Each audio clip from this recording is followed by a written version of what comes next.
Welcome back to another week of Norway's #1 rugby podcast, Punters. Thanks for joining us, whether you are in Oslo, Cape Town, Auckland, or anywhere else in between. We've got a huge weekend of rugby coming up, another one that's just been that we need to get stuck into. So as you can see, if you're watching on YouTube, we're all joined in studio once again. To my left here is Paul Moati and Richard Laddie.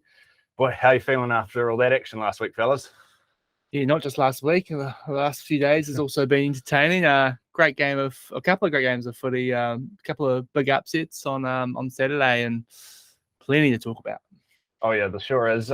Paul, what was your first reaction on Saturday morning? I think after Ricky Ioane was handed the Man of the Match award, he said, there's a few haters back home, and I think after what we said last week, we're probably towards the top of that list. So we That was directed at us. Oh, look, I don't want to say he's a fan of the Pick and Go podcast, but certainly there's a few comments from last week that maybe look a little bit haven't aged perfectly, shall we say?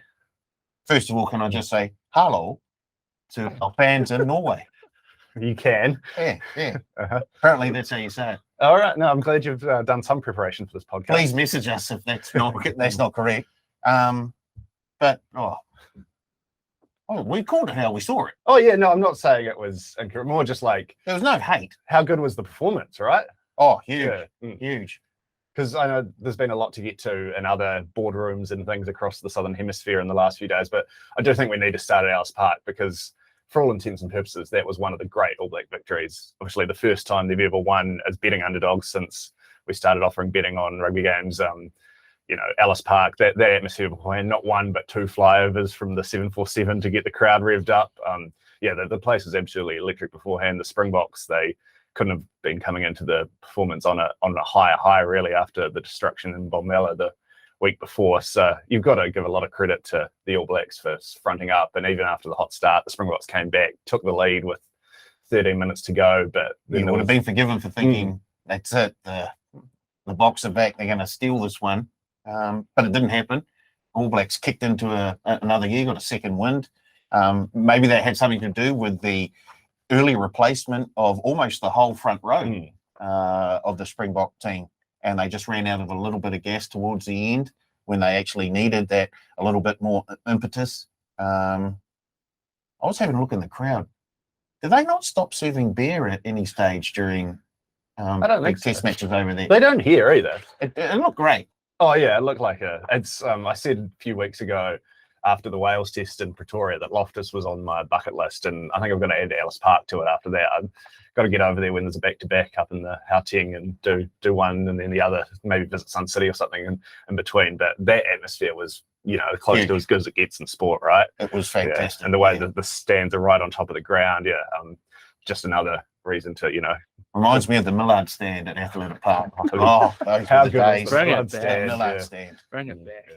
I don't know. How about you, Richard? What changed the most, or what were the biggest keys to that All Black performance? What jumped out to you? They got a strong start off. I last week I had my value bet as South Africa scored a try as the first play, and it had been for the 4 games before that for the All Blacks. The opposition scored the first try, so they started well. I think they had sort of learned a bit from the first game. There was certain things, probably sort of those defensive, not defensive bombs, but those bombs that that South Africa were putting up. They were Jordan and Will Jordan and Geordie Barrett were diffusing them, and the counter attack looked a lot more bright and sparkly. And I think Richie Mo'unga, he had a really good game at 10. He added a little bit of shape in the attack with those skip passes. He did have Peter Steph Toit intercept. Was that from a Mo'unga skip pass, or you don't remember? It was very early in the morning. Yeah. Apart from that, it was pretty good. About 10 minutes ago, but I didn't take note of who threw the ball. Yeah, I was just thinking. Yeah, apart from that, but it was just rolling ball defense was again good, and the far less issues at in the scrum, and actually there was some issues with the South African set piece with their starting hooker with Bongi out. So to be fair, that was a wee bit of I guess unfortunate for the Springboks having Bongi ready to go and then having to be replaced, was it 2 or 3 days out? So basically their third string hooker in there, and it just looked like, I'm not going to blame him, but it just looked like the front row just didn't have all things together. They were all working on the same sort of a game sheet, and defensively they really they looked at sixes and sevens at times. Well, the Springboks, as opposed to how they looked in the first test. Well, I mean, I thought we would get to it a little bit later, but if I had the best defensive centre in the world at my disposal, I'd probably leave him in the midfield. That's just my opinion. I think there's no coincidence the All Blacks had a lot better luck getting the ball out wide because Juan wasn't in the midfield, just getting in the way of everything. And how good was he on the right? Oh yeah, I mean the man's a world class right winger as well. He. But I think Willie LaRue or Damien Willemse was great at 12, but he would have done just as good a job on the right wing, and you can leave Juan in the position where he's one of the 3 best players in the world at the moment, probably. So I do think that was maybe an area where the Springboks would have liked to have that decision back alongside the decision to start just Dwyer over Malcolm Marx. I know that one's been getting a lot of attention from scribes on both sides of the Indian Ocean, but I mean, I do understand, the whole bomb squad theory that Jacques Nienaber and Rassie Erasmus have, but sometimes it's maybe, when you're down to your third string hooker, maybe you just try and see if Malcolm Marx can go 60 or 70 minutes and really put in a big shift like we've seen. Especially when he is the best person in his position in the world. You'd have to say in so. This game last week, in the first test, like he was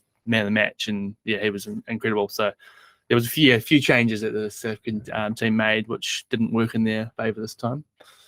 Yeah, and we've seen it, like we saw it during the Wales series, the Springboks, they do like to rotate and give guys chances. Dwayne from Vermeulen obviously didn't look like he was quite back to 100%. Yeah, I mean, the guy's absolute class, and I'm sure he'll be tearing things up soon enough, but you do have to wonder if maybe that was a bit early for him, and did the Springboks, they've got a lot of credit in the bank after winning a World Cup, and obviously the performance in Bournemouth the week before. Was this a bit, going back to the all eyes looking to France next year with a couple of the selections there? So, yeah, but I mean, can't take anything away from the All Blacks. No matter who the Springboks named in that pack, it's still a monstrous pack at altitude and one of the toughest atmospheres to play in world sport, let alone rugby. So, yeah, I think for me, that was what stood out the most. I mean, there was some impressive performances, the backline, Mo'unga, Rieko Ioane, man of the match.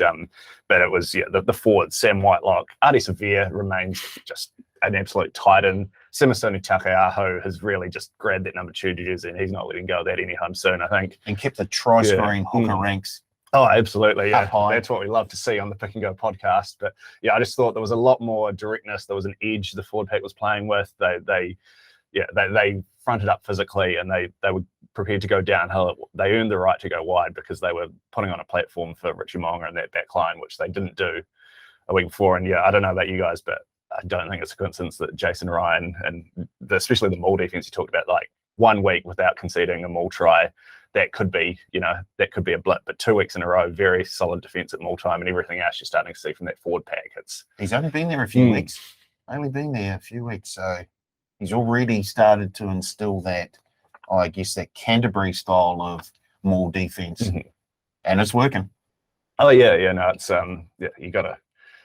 If the forward pack can keep that up, and the younger props, Ethan de Groot, Tyrell Lomax, both certainly Young boy Fletcher. Oh yeah, that was great to see. How good your test debut at Ellis Park against the Springboks? Yeah, no, and the old man managed to make it over from Rangiora to get there just in time to watch him. Flew through an absolutely outrageous offload in the build-up to David Havili's try at the end there. Just great stuff all around. That's one of the great stories. It was awesome to see him out there. Yeah, I think you've got to be pretty happy about the way the All Blacks forward pack looked in particular as an All Blacks fan. Yeah, I'm sure, the tests, they change up the next 4 weeks or so as we head into the second half of the Rugby Championship, but it's got to be an opportunity to blood more of these young forwards and hopefully get a bit of a picture of where we are heading into. Do we think Frizzell's got one hand on that 6 jersey for now? It was a pretty good performance, I thought. I guess it depends on when Retallick comes back, because then they have the option of moving Barrett to the 6. Yeah. But he certainly... Well, he's out. Retallick's out for the rest of the championship. I'm just thinking ahead to sort of World Cup time sort of thing. Frizzell certainly has to be in the mix, though. He's in the... I can't see him not being in the squad. Yeah. Outside of an injury.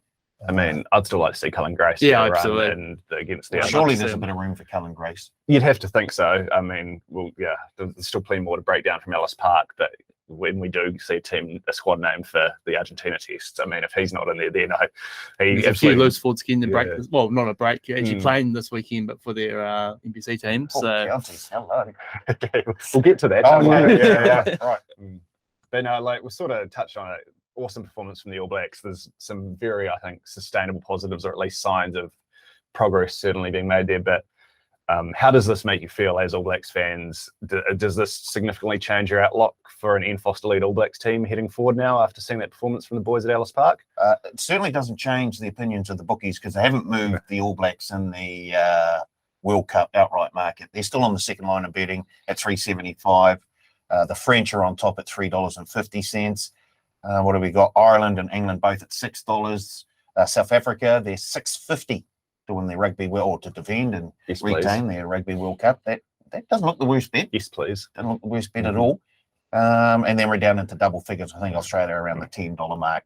And when they get back to full fitness, depending on how the draw goes, how they get through those early group matches, they might not be the worst bet either, Australia. Well, they are on that easier side of the draw where you've got the 4 top teams in the world at the moment by world rankings all set to face off in the quarterfinals. So one of sort of Australia or England or Wales is going to get a bit of a nice ride through to at least the semi-final, you'd think.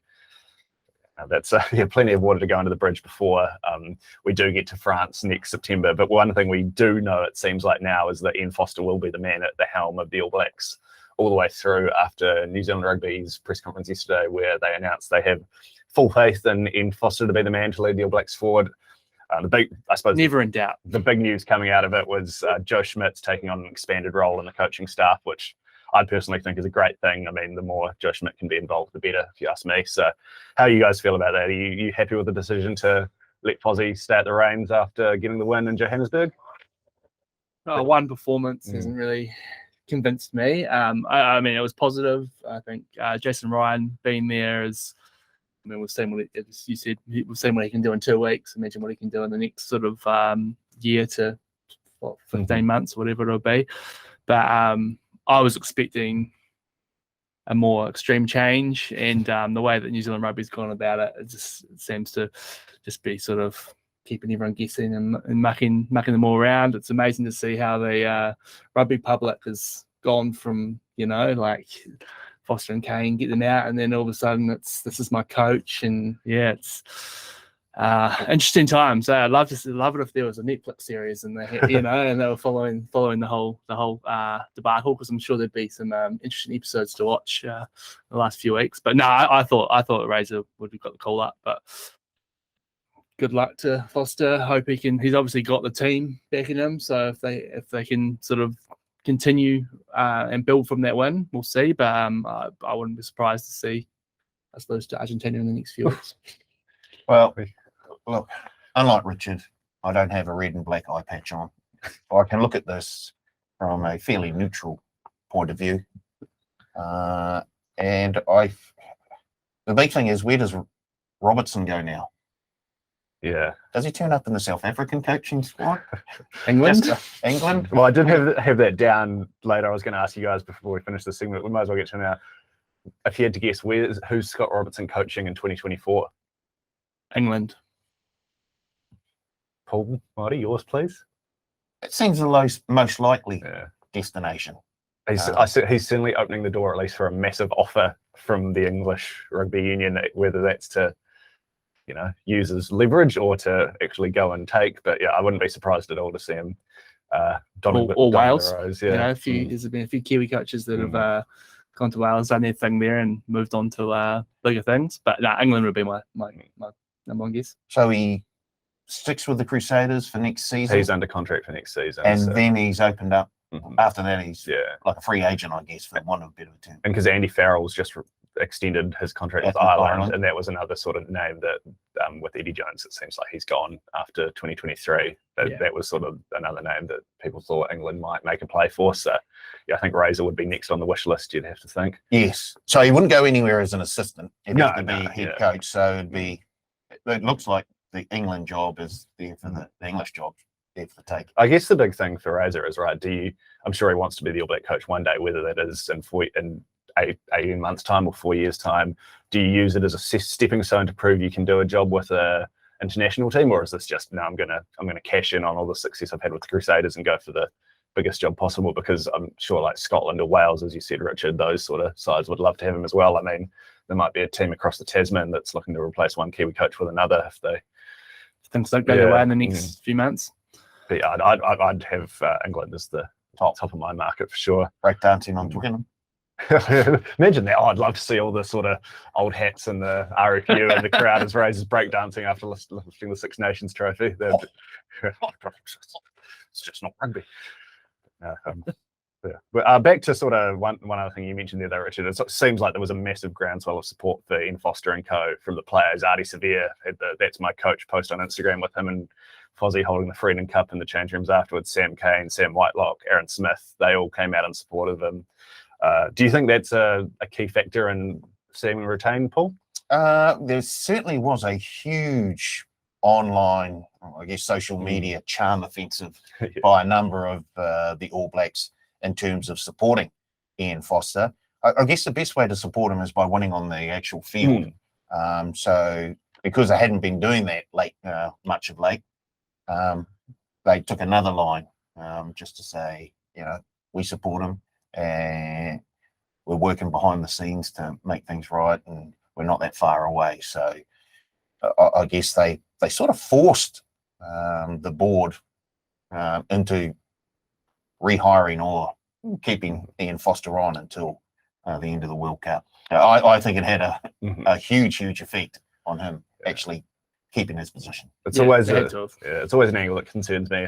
To compare it to a different sport for a second, I think back to when the Milwaukee Bucks fired Jason Kidd as head coach a few years ago when he was objectively doing a terrible job.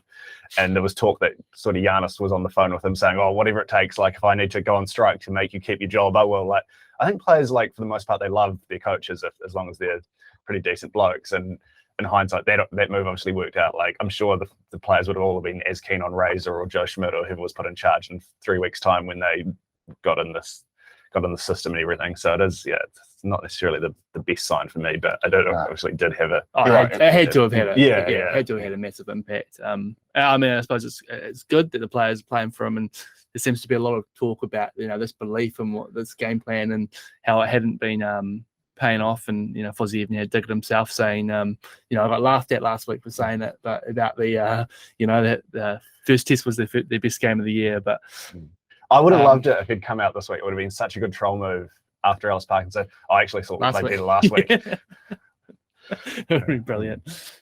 A quick shout out to my boy Ma Nonu on the post-game press conference as well. No more questions. The boys have had a win. Just hitting Fozzie up about the narrow defense and why the Springboks kept getting outside them with your first question, though. That was great. Yeah, Sky Sports, if you're watching, keep that man on. It was brilliant watching, entertainment and a bit of insight as well. So yeah.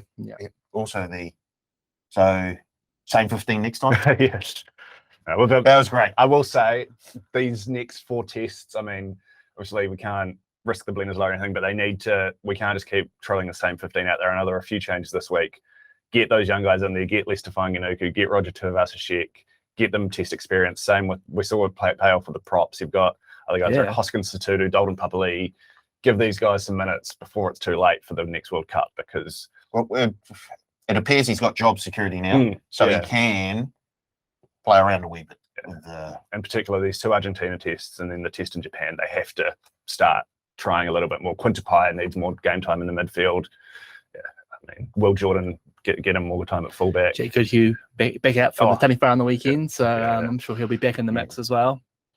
But we will quickly, before we put a bow on our Rugby Championship chat for this week, we'll head over to San Juan, where the Pumas put an absolute licking on the Wallabies. Wow. I mean, I went straight to sleep after the All Blacks game, woke up, forgot the Argentina game had happened, checked the score and just almost fell out of bed. It was, I mean, obviously the Wallabies dealing with just all sorts of injury problems at the moment. I was at the Sydney Morning Herald named injured 15, and the only position missing was the halfback, so they just had to chuck one of the hookers there. But yeah, in terms of probably the 2 best players, and Michael Hooper and Summer Karevi, both unavailable as well. So it's tough times for Dave Rennie. Very, very tough. Is Real this a- shame, yeah. Is this a sign of like real concern for you, or do you think it's more just one of those games? All these injuries can write it off and get home and focus on the Springboks.